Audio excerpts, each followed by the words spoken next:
សួស្តីអ្នកទាំងនេះអ្នកដែលជាម៉ួយចាស់របស់ហាងទូរស័ព្ទដៃគ្នាយើងសាខាផ្សារកាប់កោចិត្តវិមានឯករាជ្យនិងសាខាគ្នាយើងសាខាផ្សារអនមួយសូមជូនដំណឹងថា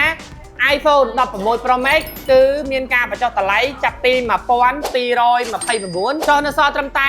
1199 ទេថ្មីប្រអប់មានធានា1ឆ្នាំអ្នកដែល share វីដេអូនឹងទទួលបានជាមួយនឹងដុំសាក Original ដែលមានការធានារយៈពេល1ឆ្នាំ Screen Test ហើយនឹងកាដូពិសេសនៅរដូវភ្ជុំនេះសម្រាប់អ្នកទាំងគ្នាដែលពេលដែលមកទិញទូរស័ព្ទអញ្ចឹងបើសិនជាបងប្អូនត្រូវការ iPhone 16 Pro Max ដែលសារ16 Pro Max វាមកមានពណ៌មាសហើយនឹងពណ៌ខ្មៅដោយសារពណ៌17 Pro Max គឺអត់មានពណ៌មាសជាមួយពណ៌ខ្មៅទេមានតែពណ៌ orange ហើយនឹងពណ៌ទឹកក្រូចពណ៌ខៀវហើយនឹងពណ៌សអញ្ចឹងបើសិនជាបងប្អូនត្រូវការអ្នកដែលស្រឡាញ់នៅតែ fan ខ្មៅនៅតែ fan មាសបងប្អូនអាចមករើបានទាំងពីរសាខានេះបានដោយសារហាងគ្នាយើងនៅពីរសាខានេះគឺបើកលក់ធម្មតាទេបងប្អូនអត់ដែលឃើញខ្ញុំផ្សាយហ្នឹងគឺថានៅសាខានោះបិទចោលបាត់អីអត់តអារម្មណ៍ទេអ្នកនរនេះឲ្យតែបងប្អូននៅកំត្រនៅបើកលក់ធម្មតាទេក្រៅពី16 Pro Max មានតែមួយទឹកមានទាំងថ្មីយើងមានការបញ្ចុះតម្លៃពពោះ iPhone 16 16 Plus ដូចគ្នាអញ្ចឹងបើសិនជាបងប្អូនត្រូវការ16 Plus 16 Pro 16 Pro Max ទាំងមួយទឹកទាំងថ្មីអាចមករើបានទាំងពីរសាខាហ្នឹងក្រៅពីស៊េរីហ្នឹងយើងក៏មាន iPhone គ្រប់ស៊េរីដែរដូចជា iPhone 11 ធម្មតាតម្លៃ$100ជាងក៏មាន$200ជាងក៏មាន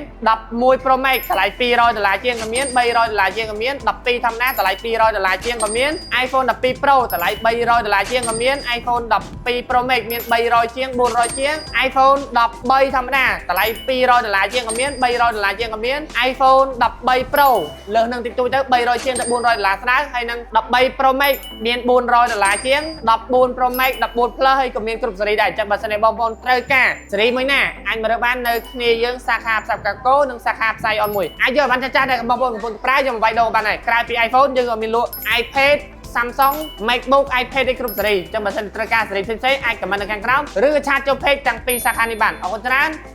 សូមជម្រាបលាស្រឡាញ់បងណាបើអត់ស្រឡាញ់ស៊េរីទាំងអស់ហ្នឹងយក iPhone 17 Pro Max ហ្មងទៅ